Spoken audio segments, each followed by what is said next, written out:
guys, welcome back with me, Lazy Mio. So kali ini kita akan berada dalam segmen Mirror lagi, because you don't know what's in front of you.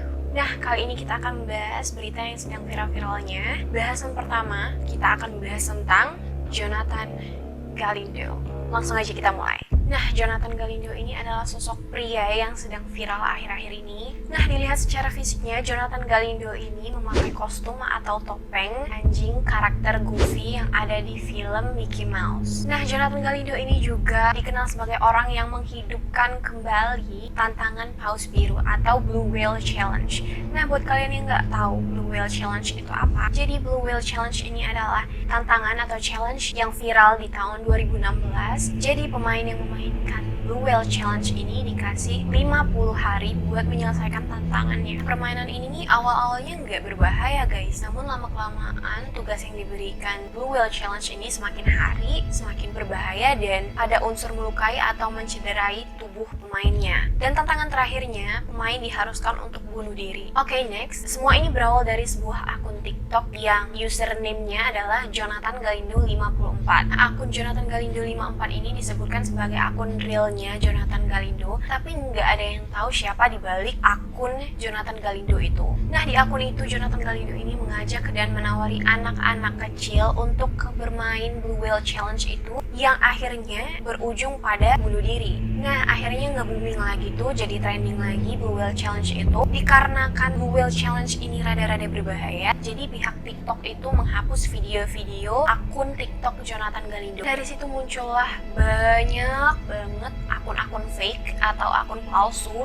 yang mengatasnamakan Jonathan Galindo. Jadi Jonathan Galindo ini memasang profile picture di mana dia sedang mengenakan kostum karakter anjing Goofy di film Mickey Mouse yang aku sebutin tadi. Nah, mungkin aja dia ini senang dengan kartun itu. Sebenarnya ada cerita yang menyedihkan di balik sosok Jonathan Galindo yang mengenakan topeng atau kostum Goofy tersebut. Jadi dikisahkan Jonathan Galindo ini pernah melamar pekerjaan di Disneyland. Namun sayangnya lamarannya ditolak dikarenakan si Jonathan Galindo ini adalah seorang pedofilia. Pedofilia itu adalah gangguan seksual dimana kalau dia melihat anak kecil itu jadi bergairah dan nafsu, lalu menjadikan anak kecil sebagai objek untuk melampiaskan hasrat seksualnya. Serem banget ya, kasihan anak kecil digituin. Totally ini kayak penyakit sih. Gimana pihak Disneyland ini mengetahui bahwa Jonathan Galindo ini mengidap pedofilia? Aku juga nggak tahu specifically, ya mungkin aja pas tes pekerjaan kan kita tuh dikasih psikotes atau soal psikologi kayak gitu. Nah, mungkin aja HRD-nya tuh bilang,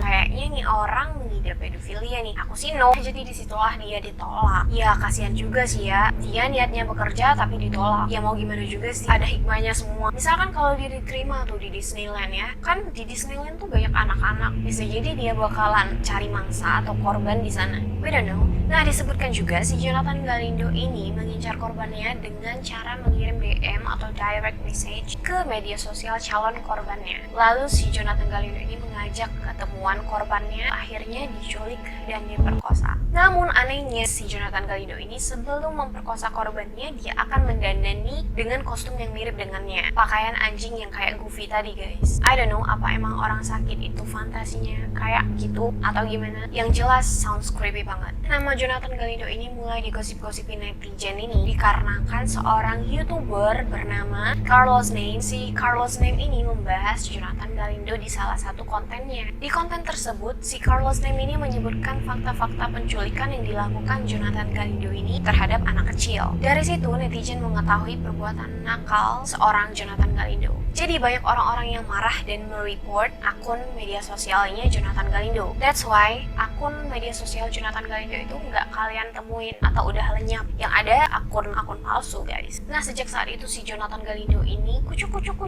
datang ke rumahnya Carlos Name untuk membalas dendam kayak gitu. Video ini diupload oleh Carlos Name sendiri. Nah, di situ si Jonathan ini hanya berdiam diri di depan halaman rumahnya si Carlos Name. Sampai akhirnya si Jonathan ini naik ke rumahnya Carlos Name dan akhirnya berhadap-hadapan. Tapi si Jonathan ini nggak bisa masuk ke dalam rumahnya si Carlos Name dikarenakan terhalang oleh kaca yang ada di rumah Carlos. Jadinya si Jonathan ini cuma bisa diem di semacam kayak teras gitu. Tapi untungnya si Carlos Name ini udah menelpon polis, jadi dia cuma bisa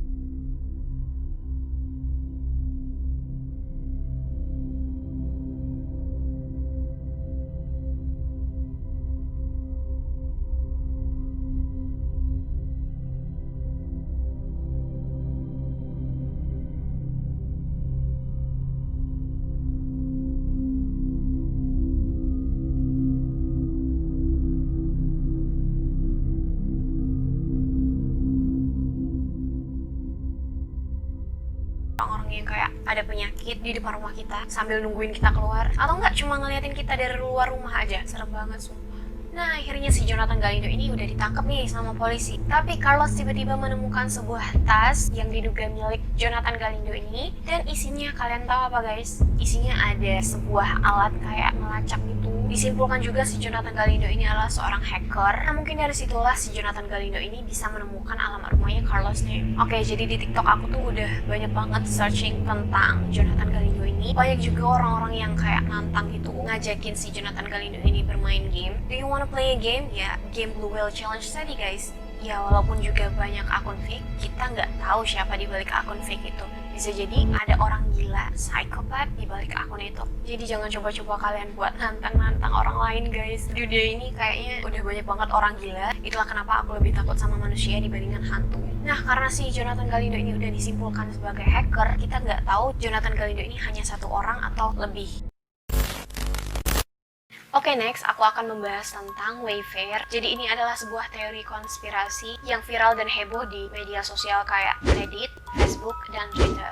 Nah, para netizen ini curiga bahwa Wayfair ini terlibat dalam perdagangan manusia atau human trafficking. Jadi Wayfair ini adalah sebuah e-commerce yang menjual perabotan dan furniture rumah tangga. Wayfair ini berdiri tahun 2002.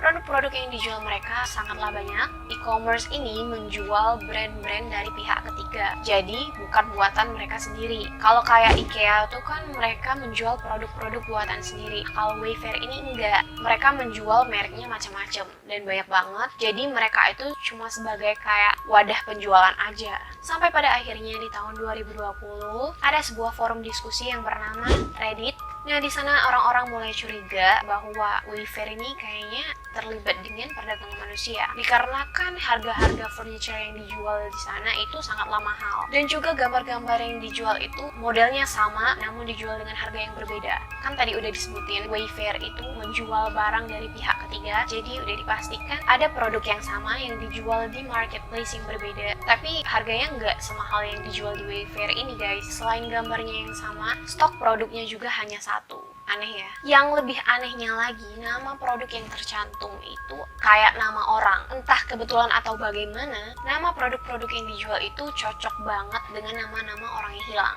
Contoh kayak karpet berikut ini dikasih nama dengan Kinsella. Secara kebetulan seorang gadis berumur 14 tahun yang bernama Maggie Kinsella dinyatakan menghilang dan belum kembali ke rumahnya di Stanford County, Virginia. Ada juga lemari yang dijual dengan model yang sama, namun harganya berbeda-beda. Namanya itu kayak nama orang, Samia, Yeritza. Nama-nama tersebut adalah nama-nama anak-anak yang hilang. Kebetulan banget kan, nama Yeritza ini adalah nama orang luar yang jarang dipakai. Tapi kenapa bisa jadi nama lemari ya? I don't know. Dan harganya juga nggak masuk akal banget guys. Padahal lemarinya itu terlihat biasa aja. Harganya mencapai lebih dari 13.000 dolar. Atau kalau dirupiahin itu mencapai 200 jutaan rupiah. Mahal banget kan? Nah, ada juga produk yang dikasih nama dengan Fan yang ternyata adalah anak yang berusia 1 tahun bernama Julius Tan dinyatakan menghilang pada 17 Juli 2019 yang lalu. Gak cuma itu aja, banyak produk-produk kayak kasur, bantal, dan semua harganya itu mahal-mahal banget guys. Nama-nama yang dicantumkan itu cocok banget dengan nama-nama anak yang hilang. Entah ini kebetulan atau emang I don't know. Semoga aja ini hanya konspirasi. Kalau emang beneran terjadi, ngeri banget ya.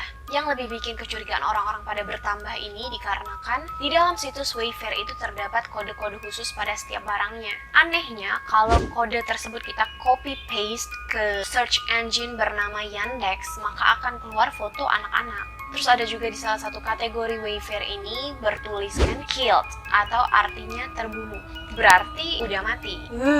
Serem banget. Nama Wayfair juga menuai kontroversi dikarenakan Wayfair berasal dari kata wave dan fair, di mana artinya wave itu adalah anak gelandangan atau anak terlantar, dan fair sendiri artinya adalah uang transportasi.